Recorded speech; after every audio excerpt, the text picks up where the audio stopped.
Vânturătoarea.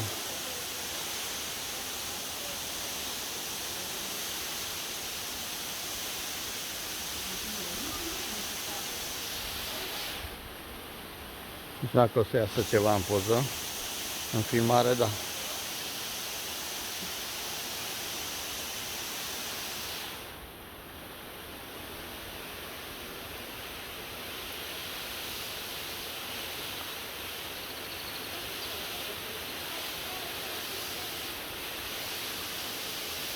Soarelul e la post. Super frumos. De ziua mea. Da, vânturătoarea de ziua mea. Îți cântă și păsările. Florina.